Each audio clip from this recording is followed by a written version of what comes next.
met Brad in the mid-'70s and maybe 76, 77, I can't remember.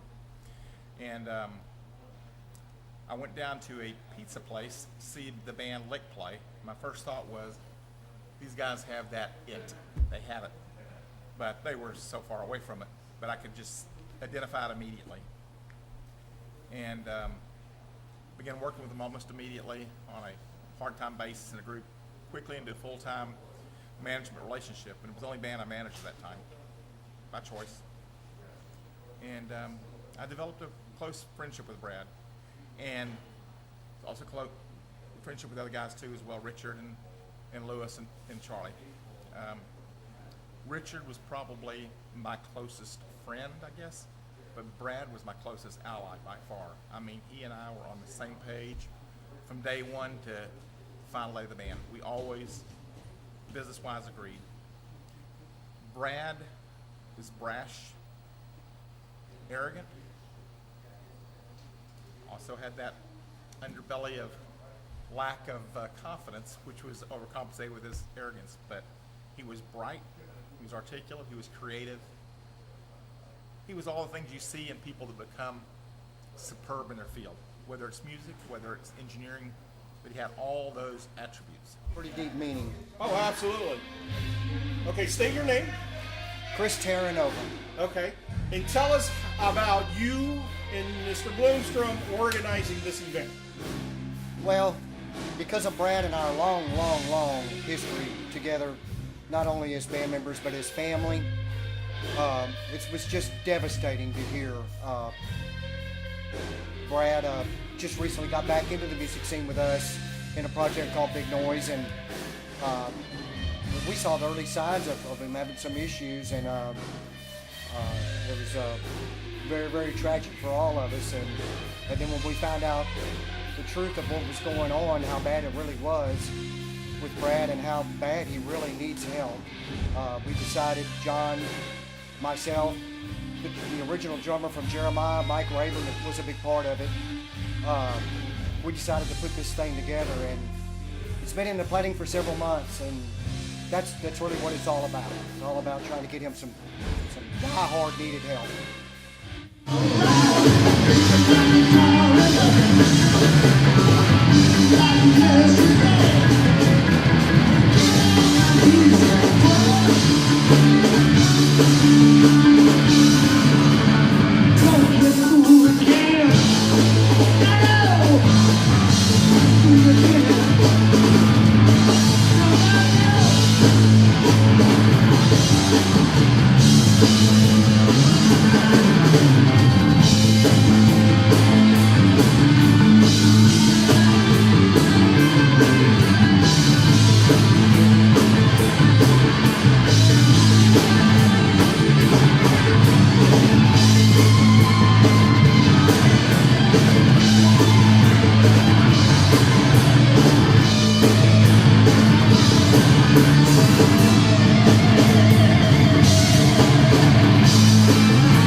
Until he stopped singing, Brad Herring was a great rock and roll entertainer.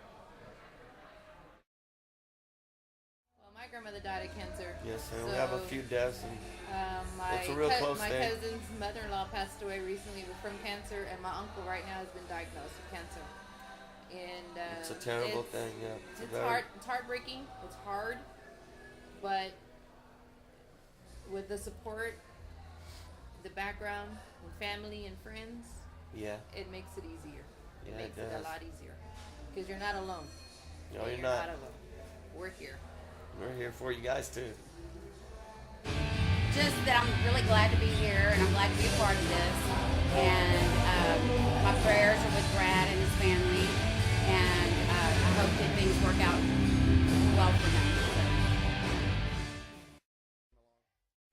one thing I wanted to say about Brad, I want everybody to know there were dozens, as usual, as always, as still to this day, dozens and dozens of cover bands that get up on stage and play what they want to play the songs they like to hear.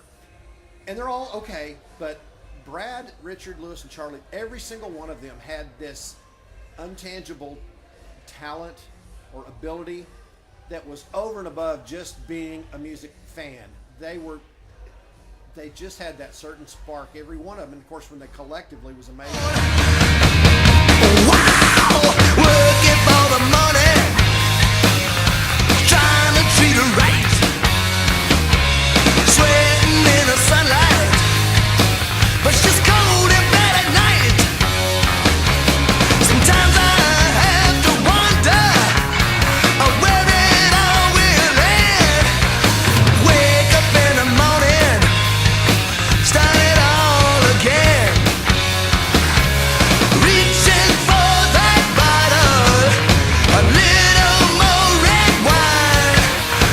That's what keeps me going when all the whiskey's gone. Oh, pass me that bottle of wine. I'll get down, gotta go. Whoa, whoa, yeah.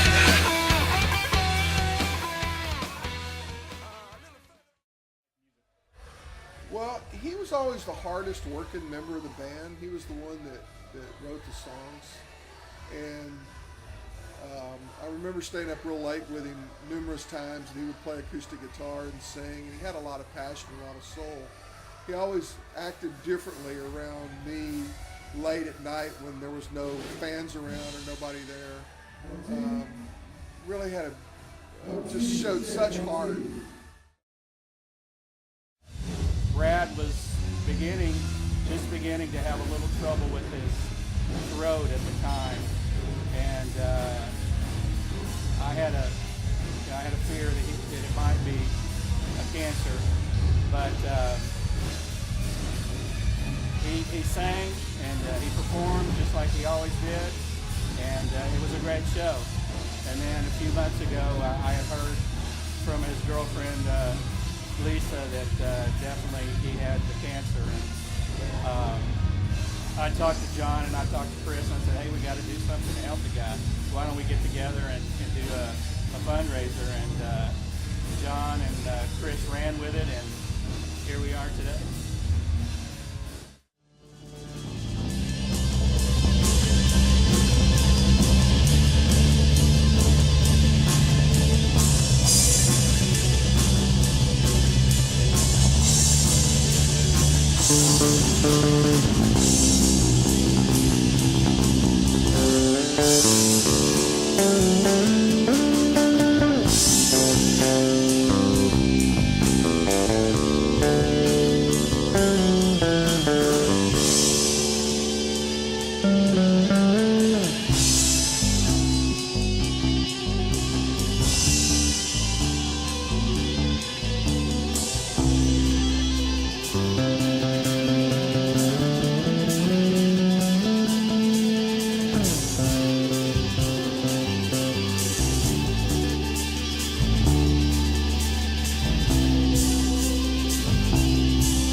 cool.